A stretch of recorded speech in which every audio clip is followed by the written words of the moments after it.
तो ये इसका विशेषता देके अभी हम लोग मग्न तट का प्रकार देखेंगे। ठीक है, दो प्रकार से होता है, निक्षेप के आधार पर और चौड़ाई के आधार पर, बेस्ड ऑन डिपोजिशन और बेस्ड ऑन एक्सटेंशन।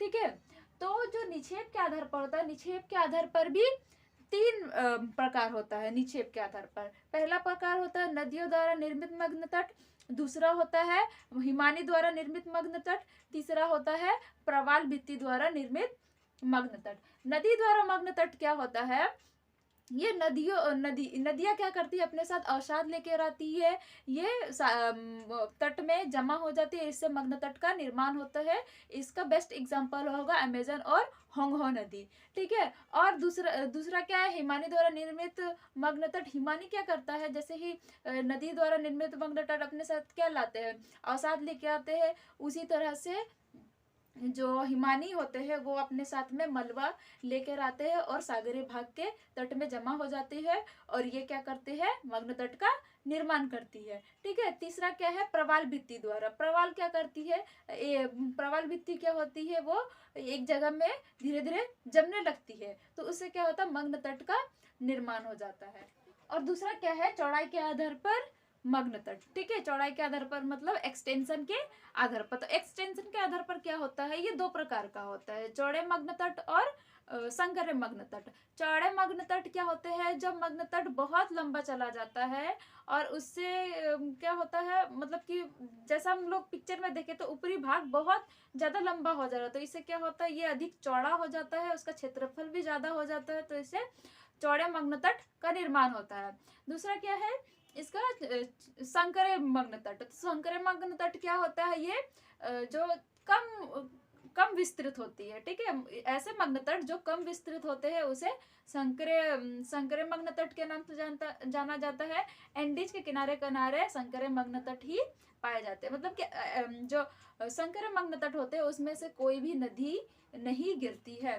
ठीक है, तो ये हो गया नदी मग्न तट के प्रकार। तो मग्न तट का विशेषता पढ़े हम लोग और उसका प्रकार पढ़े। अभी हम लोग मग्न ढाल के विशेषता और उसका प्रकार पढ़ेंगे। अभी हम लोग मग्न ढाल के बारे में देखते हैं। ठीक है, कॉन्टिनेंटल स्लोप्स। तो कॉन्टिनेंटल स्लोप का कैरेक्टर क्या होता है, पहला कैरेक्टर यही है उसका कि उसकी गहराई कितनी होती है, 200 से 2000 के बीच हो सकती है। कहीं कहीं इसकी गहराई 3000 तक मीटर भी हो जाती है। ठीक है, अगर क्वेश्चन आएगा कि मग्न ढाल की गहराई कितनी होती है, 200, 2000 और 3000 रहेगा, तो वही वाला आंसर इसका होगा। कहीं कहीं 2000 इसका दे सकता है, कहीं कहीं 200 दे सकता है, कहीं कहीं 3000 दे सकता है। मतलब कि बहुत ज़्यादा गहराई है, जहाँ पे बहुत हाई मग्न ढाल होता है वहीं पे 3000 मिलता है। ठीक है, और जो मग्न ढाल का जो ढाल होता है वो कितना होता है, 4 डिग्री तक होता है। ठीक है, 4 डिग्री तक होता है, कहीं कहीं ये 10 डिग्री तक भी चला जाता है, जो बहुत अधिक होता है, जहाँ जैसे कि 3000 वाला अगर ढाल होगा तो वहाँ पे 10 डिग्री तक का भी उसका ढाल देखते हैं। ठीक है, तीसरा क्या है, खाइया। यहाँ पे खाइया और कंदराएं पाई जाती है। कॉन्टिनेंटल स्लोप में खाइया, ट्रेंचेस और कैन्यंस पाई जाती है। ठीक है, ये बहुत इंपॉर्टेंट है। खाइया और कंदराएं कहाँ पाई जाती है, तो इसका आंसर होगा मग्न ढाल पर खाइया और कंदराएं पाई जाती है।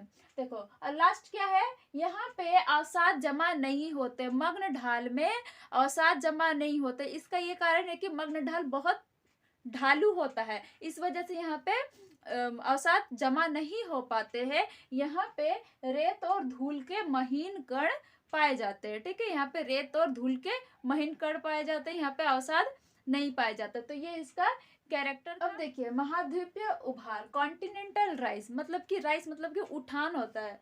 ठीक है, सपाट रहता है, अब धीरे वो क्या होता है, फिर ढालू होता है, उसके बाद धीरे धीरे फिर ये उठने लगता है, तो धीरे से जो उठता है उसी को ही महाद्वीपीय उभार कहते हैं।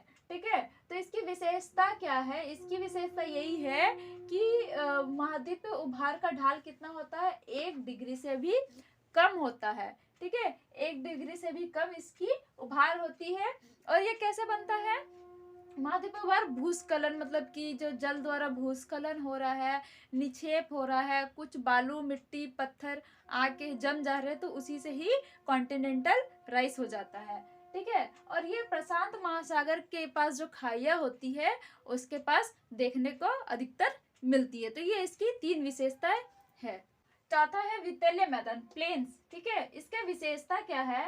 पहला क्या है? गहरे मैदान। जो गहरे मैदान होते हैं, सबसे गहरे, जो मतलब कि ढालू मैदान जिसको बोलते हैं, वो क्या होते हैं? 3000 से 6000 मीटर तक हो सकते हैं उसकी गहराई, ठीक है। दूसरा क्या है? जो वितलीय मैदान होती है, ये 20 डिग्री उत्तरी अक्षांश से 60 डिग्री दक्षिणी अक्षांश के मध्य मिली जाती है, ठीक है। 60 डिग्री 75 डिग्री में ये मैदान नहीं मिलती है। तो देखो, और ये इसका जो क्षेत्रफल होता है, मैदान का जो क्षेत्रफल होता है वो बहुत अधिक होता है, मतलब कि बहुत अधिक भाग में ये विस्तृत होते हैं। जैसे कि हमने पिक्चर में देखा था ना, ऐसे करके था, ऐसे करके, फिर ऐसे करके था। तो देखो, ढालू कम है लेकिन ये मैदान इलाका क्या है? बहुत अधिक है। तो जो मैदान का जो क्षेत्रफल होता है वो बहुत अधिक होता है, ठीक है। चौथा क्या है? निक्षेप का अभाव होता है, यहाँ पे निक्षेपण नहीं होता है, ठीक है। डिपोजिशन यहाँ पे नहीं होता है। यहाँ पे क्या होता है? सागरीय वनस्पति, सागरीय जीव, इनका मात्रा मिलता है, मतलब कि यही क्या जम जाते हैं, सागरीय जीव वनस्पति, यही जम के एक मैदान का निर्माण कर लेते हैं, ठीक है। पांचवा विशेषता क्या है? कि यहाँ पे क्या होता है? कटक बन जाता है, ठीक है, और खाइया बन जाती है, गर्त बन जाते हैं, जिसके कारण ये मैदान को भंग कर देते हैं, ठीक है। मतलब वहां पे ट्रेंचेस आ जाती है, ठीक है, कटक बन जाता है, तो इसके वजह से मैदान वहां पे खत्म हो जाता है, ठीक है। ये क्वेश्चन बहुत ही इंपॉर्टेंट है कि जो वितल्य मैदान है, ठीक है, मैदान को कैसे भंग किया जा सकता है? तो क्या होता है? वहां पे कटक खाइयों का निर्माण हो जाता है, जिसके वजह से मैदान भंग हो जाता है। देखो, महासागरीय गर्त, औसैनिक डिप, औसैनिक डिप का विशेषता क्या होता है? ठीक है, जैसे ही मैदानी भाग खत्म होती है, यह औसैनिक डिप स्टार्ट हो जाता है, ठीक है। औसैनिक डिप क्या होता है? जैसे ही ये मैदान समाप्त हुआ, ये थोड़ा सा अंदर घुस जाता है, ठीक है। तो इसे ही, जो अंदर चला गया है, इसे ही औसैनिक डीप के नाम से जाना जाता है, ठीक है, महासागरीय गर्त के नाम से जाना जाता है। तो महासागरीय गर्त की विशेषता क्या है? ये क्या होता है? मैदानों से अधिक गहरे होते हैं, ठीक है, मैदान से अधिक गहरे होते हैं। इसकी गहराई कितनी होती है? 6000 मीटर से भी अधिक होती है। अगर 6000 मीटर की गहराई से कम होगी तो वो क्या होगा? मैदानी भाग होगा। अगर अधिक होगी तो वो महासागरीय गर्त में बदल जाएगा, ठीक है।